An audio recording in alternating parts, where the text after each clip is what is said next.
Buradayız. Pleiades'ten gelen kolektif bir enerjiyiz. Uzun bir öykümüz var. Atalarımız gelişimini tamamlamış başka bir evrenden geldiler. Siz sadece bir gezegenin gelişimini tamamlaması üzerine çalışıyorsunuz. Bizler size bu hedefinizde yardım etmek üzere buradayız. Bu gelişim ya da dönüşüm çok uzun çağlar önce duyuruldu.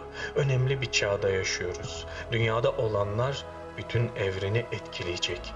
Bütünlenme kim olduğunuzu anlamanıza bağlı. Ancak bu şekilde deneyimi sürdürebilirsiniz. Atalarımız bütünlenmesini kendi kendine gerçekleştiren bir evrenden geldiler. Gelişimin ardındaki gücün ilk yaratıcı, ilk neden ya da ilk yaratıcının zaman içindeki yolculuğu olduğunu sonradan anladılar. Geldikleri evren özünü keşfetmiş bir evrendi. Öz yaratıcılıktı. Özün ne olduğunu keşfederek bizlerin yaratıcılar olduğunu ortaya çıkardık.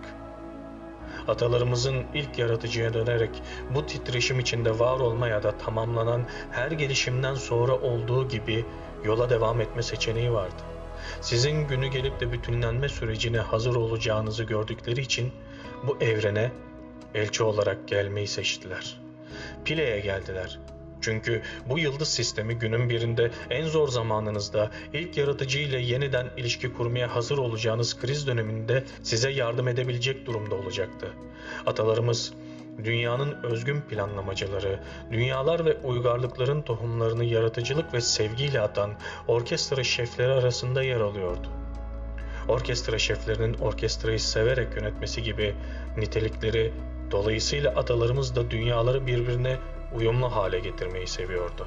Atalarımız sizin de atalarınızdır ve size eski ailemiz diye seslenmek istiyoruz çünkü öylesiniz. Atalarımız DNA'larını özgün planlamacılara verdiler.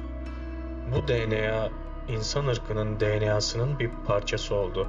Biz Pileler sizin geleceğinizden geliyoruz. Bizim şimdi olasılıklarımızın birinin içinde bir zorbalık ve dünyanın aynı zorbalık ve bozulmayı içeren olası geleceklerini gördük. Zaman 3 boyutlu gerçeklikte son derece yanlış anlaşılıyor. Zamanın dakikalar ya da derecelerle ölçüldüğünü sanıyorsunuz. Kavrayabildiğinizden çok daha geniştir zaman. Gerçekten de zaman onu aynı anda esneterek, çarpıtarak, kıvırıp bükerek farklı gerçekliklere doğru ilerlemenizi sağlamak üzere bilgiyi şifreler. Onunla oynar. Eliptik bir zaman eğrisi üzerinde hareket ederek sadece eğri boyunca ilerleyip ne zamanın ne de gerçekliğin katı olduğunu keşfederek birçok gerçekliği deneyimleyebilirsiniz. Bütün gerçeklikler katı gelecekte önceden belirlenmiş olmadığı için şu anda dünyada daha fazla olumlu olasılık ekleme imkanı görüyoruz. Bu gezegene ışığı yeniden getirmeyi ve dünyayı özgün amacına uygun bir şekilde onarmayı arzu ediyoruz. Bu amaç dünyanın galaksiler arası olağanüstü bir bilgi alışveriş merkezi haline gelmesidir.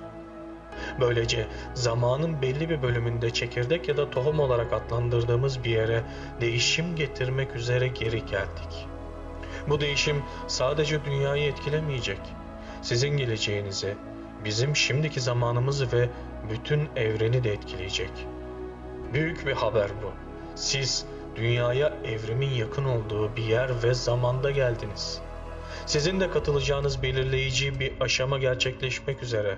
Yalnız değilsiniz. Bu gezegeni çevreleyerek gerçek enerji ölçerleri olarak çalışan ana gemileri var.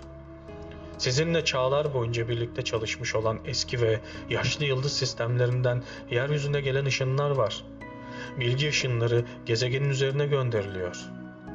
Bilgi size ışınlandığında bedeninizin alıcı, ölçebilen, barındırıcı ve başkalarına iletici durumda olabilmeleridir.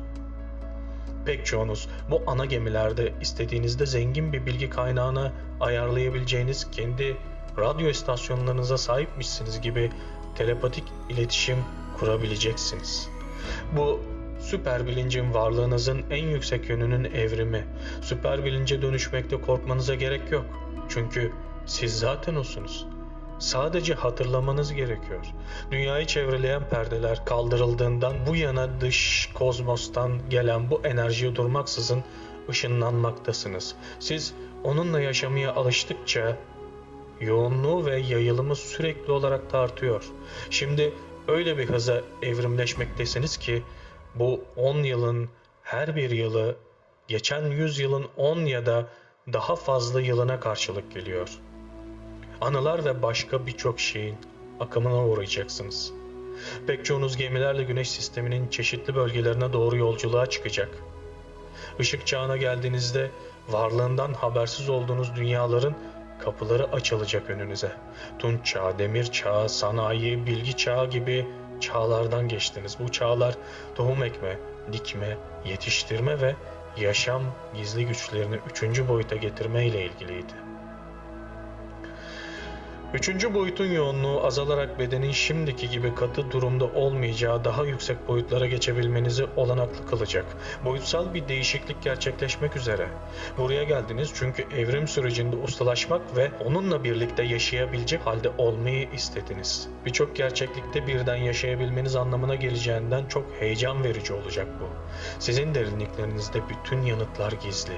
Yanıtları kendi varlıklarınızdan alabilmeniz için zihninizin ön planında sorular beliriyor. Bunu başarabilmek için önce bilginin orada saklı olduğuna inanmanız gerek. İnsanlık şu sıralarda büyük bir ders alıyor.